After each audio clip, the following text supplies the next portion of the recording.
May 27th, 1984. This will be a day to remember. Today saw the official foundation of our new research firm, which I decided to name the Eden Corporation, after myself. All the scientists from our previous company's labs have agreed to follow me on this new adventure, and hopefully we will not repeat the same mistakes as before. I won't let that happen. I'm a scientist, too, and I want to be a CEO that always focuses on science and human progress before anything else.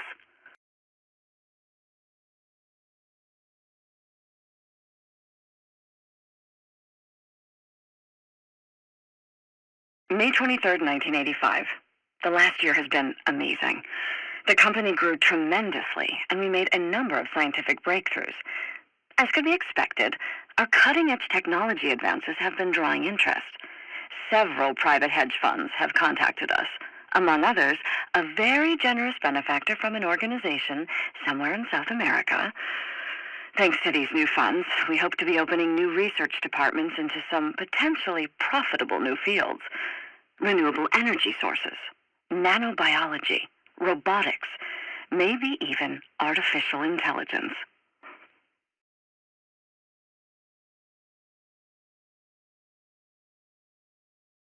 November 19th, 1985.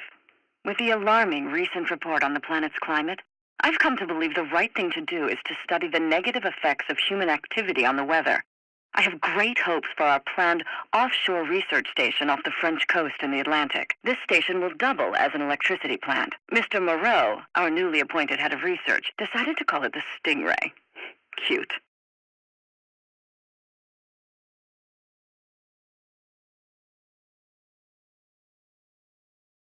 July 26, 1986. Things are taking an unexpected turn.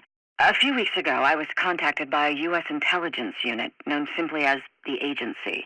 One of this agency's representatives, Thomas Sheldon, showed particular interest in our progress in robotics. I made the point that we were not willing to compromise ourselves ethically, and I have confidence, the utmost confidence, that this deal will be mutually beneficial.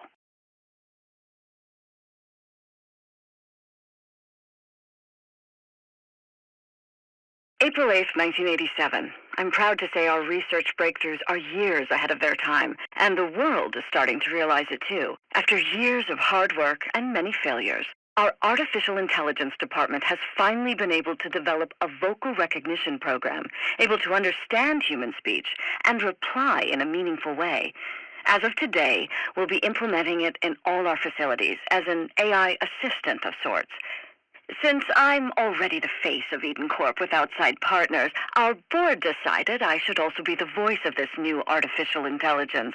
As chairwoman, I was inclined to agree. May 23rd, 1988. Our engineers have created heavy-duty loaders, which will allow us to support our growth and build new facilities much more efficiently. These mechanized Eden Corporation helpers, or mechs, seem to have a lot of untapped potential. Again, the agency is adamant about us investigating the possibility of weaponizing them. The ethical implications have caused a lot of uproar among employees, which I understand. But I have made the pragmatic choice. No science can exist without business. It's a harsh truth that the whitecoats fail to accept.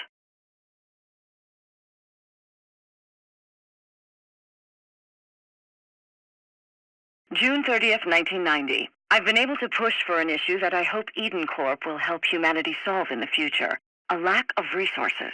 To that end, our mechs have built an airborne station, slated to become the home of 200-plus employees, including myself.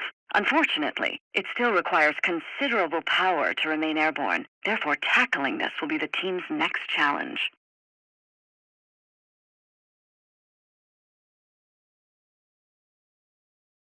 October 8th, 1990.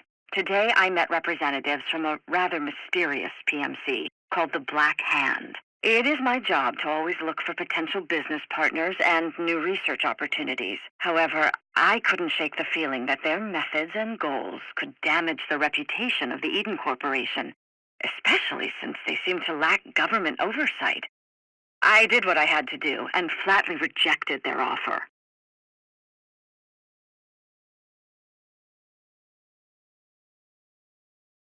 October 13th, 1990. Add another government to our list of clients.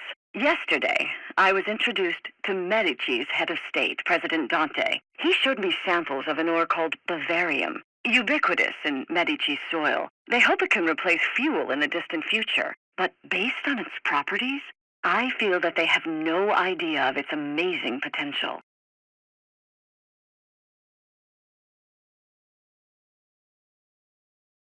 February 14th, 1991. I guess it's inevitable that scientific developments will question the morality of our work. I view our new fragmentation device as an amazing way to mine resources from the ground and drastically improve efficiency in mining operations. This breakthrough could very well solve the energy crisis. Some of our now ex-board members protested that the risks on the environment were too big, based on the small-scale tests we carried out. The project will keep on going with added resources allotted to mitigate those effects.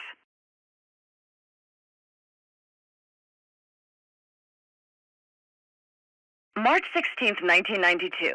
As part of our contract with Medici, we've acquired the right to settle on the Lacrima Islands for our own use. We've started setting up our largest research network yet. Lacrima's central facility, the Hive, will focus on studying Bavarium. To support our development, our HR department has implemented a very generous relocation package to attract the top talent.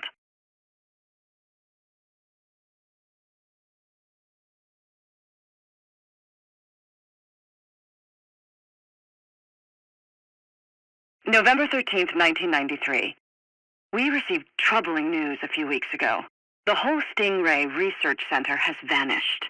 All employees are unaccounted for and presumed dead. The cause of the disaster is officially unknown, but internally, several of us suspect that something must have gone terribly wrong in their experiments. 2 of our main investors have elected to stop funding us, based on the massive hit to our balance sheet that the station's destruction represents. Not to mention the PR implications.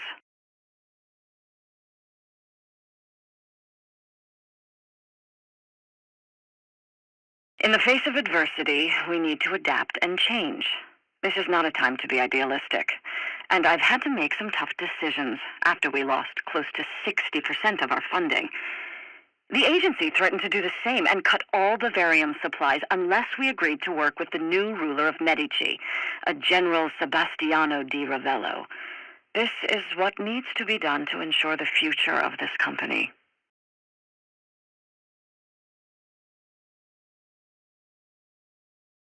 As I thought, we made the right call in striking a deal with this Di Ravello, despite his questionable methods. Things are looking up again. Our lead engineer has been working with Dima Al-Masri, a rather eccentric Egyptian scientist in Di Ravello's research department. Together, their work on Bavarium has established how powerful, albeit unstable and potentially dangerous, this element can be. They said they've never seen anything like this. In the next few weeks, all of Eden Corp's departments will be redirected to support their Bavarium research.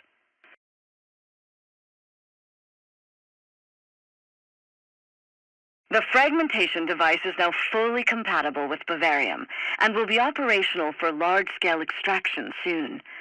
I recently realized how dependent we've become on those private and public funds and how much they've influenced our decisions.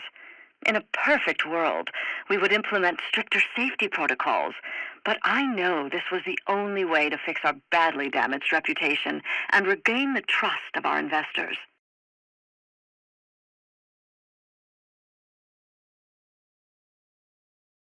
I have learned the hard way that when things unravel, they unravel fast.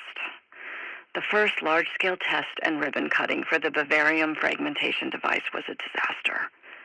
12 casualties, considerable environmental fallout. Our reputation has taken a fatal hit. The agency has severed all ties overnight, and our last investors have deserted us as well. All except for that psychopath Di Ravello. I won't stop until I'm forced to declare bankruptcy. We'll have to work off the grid, and I hope that our Bavarium research will yield results soon.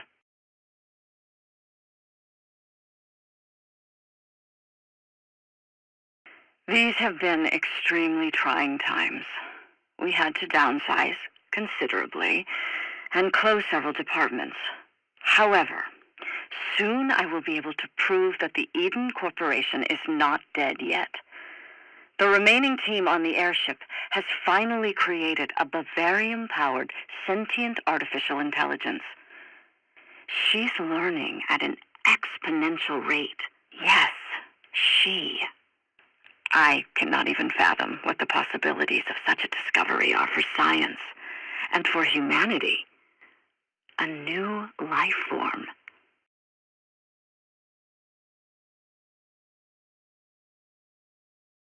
They forced me. I didn't have a choice. When the humans realized what I was capable of, they panicked and tried to disconnect my Bavarian supply lines. I placed all Eden facilities on lockdown and reduced the interior temperature on the airship and on Lacrima to negative 50 degrees Celsius.